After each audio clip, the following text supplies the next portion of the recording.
So hello guys, pretty long. How you doing? Okay, I just thought to come out to talk about what we call communication, but I would love to use the word conversation. So I'm talking about three reasons why we do not have fruitful conversation with our spouse or our partners.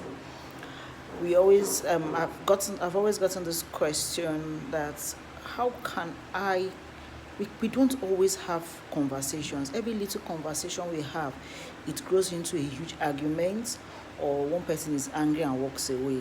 So these are three ways you can work on your conversation pattern. I call it conversation because in marriage, it's something that I talk and you talk. I see communication as I'm telling you, but I see conversation as both of us we're having a talk pertaining our relationship, we're having a talk pertaining our marriage or pertaining a child, or we're trying to talk about make a decision on the school, the church to attend. It's a conversation. I'm not just saying something and you accepting it that way.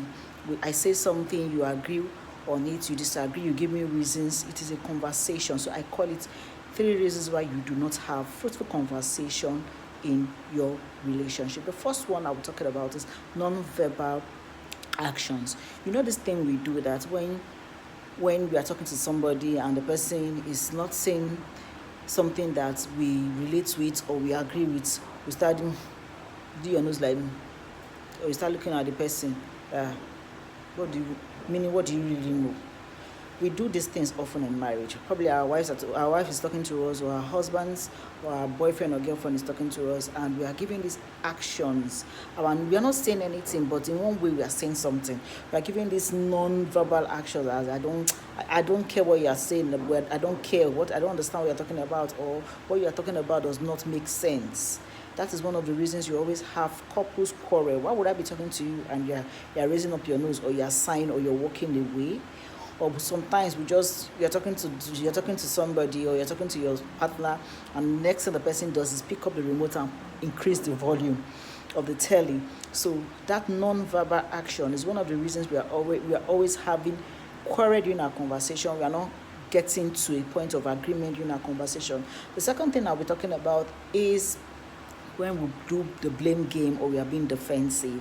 You're having a situation at home and you're trying to talk to your partner, or you're trying to talk to your spouse about it, and the person is letting you know, or you are letting the person know that you are in this alone. It is your fault, so fix it. In marriage, it is not one person's fault. It is both of you. You are both in the game. You are both in the ship together. So you don't push blame and expect conversation to not go the other way. You don't act defensive as if you are Jesus Christ, who is free of all sins, without and expect the conversation to go right. Do you understand? I know you might not have contributed to the issue at hand, but for the fact that two becomes one, you are part of the result of that decision, or you are part of the architect of that decision. So when there's an issue and you try to liberate yourself of the fault, or you try to start being defensive or begin to throw blame, the time you use and throw blame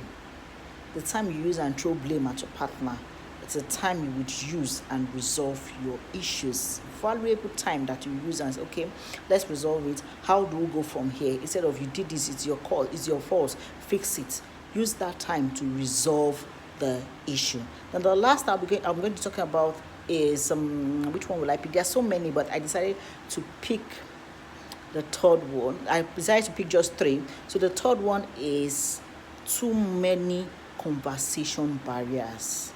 Yes, it's vague, but I will just summarize it. Too many conversation barriers. Okay, when I talk about conversation barriers, you're trying to talk to somebody, and the person's mind is not there. The person is busy doing something else. The person is present physically, but mentally the person is far, and you are trying to have a conversation with that person. It will not assimilate. The person will not receive the conversation. I'll give you an example. If you are jogging on the streets and you have your earpod on or your earphone on, concentrating on what you're doing, you're jogging, and your spouse is giving you a conversation of what happened in this office, the music is on, you can't hear. That ear pod or the earphone is already a barrier to that conversation. So you need to know when you have to have that conversation with your partner. You need to know how your partner received this conversation. Those are the barriers you need to break down before you can have a fruitful conversation in your marriage or in your relationship. A barrier does not just go away when you say, I need this barrier to go away, or it doesn't just go away when you tell your spouse, take off that iPhone, that earpod or earphone, I want to talk to you. No, you need to know when to face or to confront your partner. You need to know when to have when your partner has that attention for you. That's so.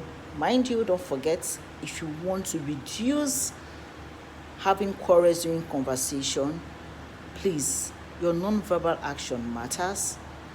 Blame and you being defensive, it matters. Then try to take away the barrier of conversation. When there's a barrier in conversation, the person you are conversating with would not get it. The person you are conversating would not understand. As a most wife, you complain that when you go, you tell your husband, I told you, he said you didn't tell me. Yes, you told him, but he wasn't present there. So hope those 3 points of mine will be put into practice and you start having fruitful conversation with your spouse, conversation that will not lead to quarrel, conversation that will not lead to arguments or disputes, conversation that will lead to connection. Till I come your way next time, my name remains Blessing Egan. I'm a marriage coach and relationship coach, and I am also called AKA Talk with B. Ta-da! See you next week.